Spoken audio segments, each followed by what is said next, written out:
আমরা বাংলাদেশে বেশি সংখ্যক দিলে মুসলমান, দেশে ধর্ম নিরপেক্ষতা হিসেবে জামাত ইসলাম বহুদিন ধরে সমস্ত কাম কাজে তারা বিভিন্ন ধর্ম অনুষ্ঠানে তারা বিভিন্ন কাম কাজ করেছে। আমরা বিভিন্ন কাম কাজের জন্য তাদেরকে অসংখ্য ধন্যবাদ এবং কাম কাজের জন্য তাকে অসংখ্য আন্তরিক শুভেচ্ছা জানাই। আমাদের শেরপুর এক আসনে রাশেদুল ভাই এবার এমপি পদপ্রার্থী। আমরা তারে ভোট দিব তার চরিত্র এবং তার ভালো এবং তার সুযোগ্য ব্যক্তিগত দিকে। আমরা জামাতকে ভোট দিব না, ভোট দিব আমরা রাশেদুল ভাইকে। তার বিভিন্ন সম্প্রদায় ভালো। আমরা 11 নং বলাইচির ইউনিয়নে একটা বাড়ি, যদিও একজন মানুষ বলতে পারে যে তারা হিন্দু মানুষ, তারা আওয়ামী লীগের ভোটকে আমি সাপোর্ট করি, কিন্তু ছোটো কাল থেকে এই বাড়ি যে ছেলেটা হজ করে আসছে সুবহান মিয়া, তার সাথে তারা ছোটো কাল থেকে একভাবে চলাফেরা করতাম। ভোট ঠোট ব্যাপার নিয়ে আমরা কোনোদিন দল বল গঠন করতাম না, কিন্তু মানুষের মনে করতো তারা ভোট আওয়ামী লীগেরই দিত। আমরা আওয়ামী লীগকে ভোট দিয়ে কি পাইছি? কি করছে আমাদের আওয়ামী লীগ? জামায়াত আমাদের কি করছে? এই সম্প্রদায় গন্ডগোলের মধ্যে প্রত্যেকটা মন্দির মসজিদে জামায়াতের টুপি আলা করে পাহারা দিতে দিবে। তারা কোনো সম্প্রদায়ের কোনো গন্ডগোল করতে চায়।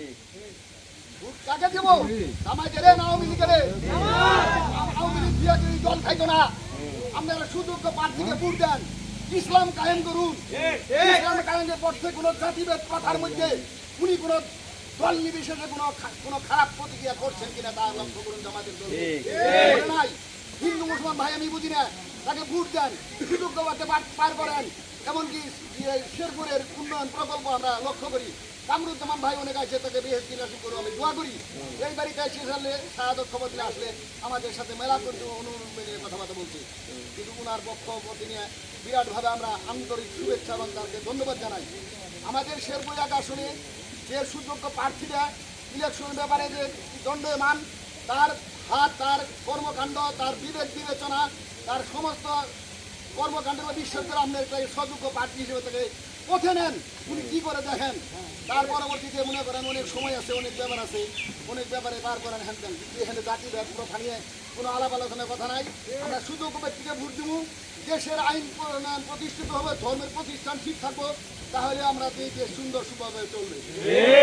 মসজিদ গির্জা কোনোখানে তাদের কোনো প্রতিক্রিয়া আজ পর্যন্ত পাই নাই। আওয়ামী লীগ এত শাসন করছে, বিভিন্ন ধরনের তাদের মুসলিম সম্প্রদায়ের ভিতরে ওদের শাসন করতে দেখেছি, পাহারা দিতে দেখেছি, ওদের ফোর্স বাড়িতে কোথায় ছিল তখন?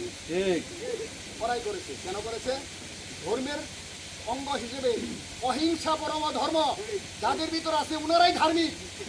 আপনারা আমাদের গানের যে সমস্ত লোকজন হেনে ধরা হয়েছেন, আমাদের কাছে যেহেতু আমার প্রার্থনা, আমি একজন মুসলিম সম্প্রদায়ের ভিতরে এই প্রার্থনাই জানাচ্ছি, আমি একজন হিন্দু সম্প্রদায়ের ভিতরে আমিও ভোট দিব। আপনারা সবাই ওনাকে ভোট দেন, শেরপুরে 1 আসনে ওনাকে পার করেন।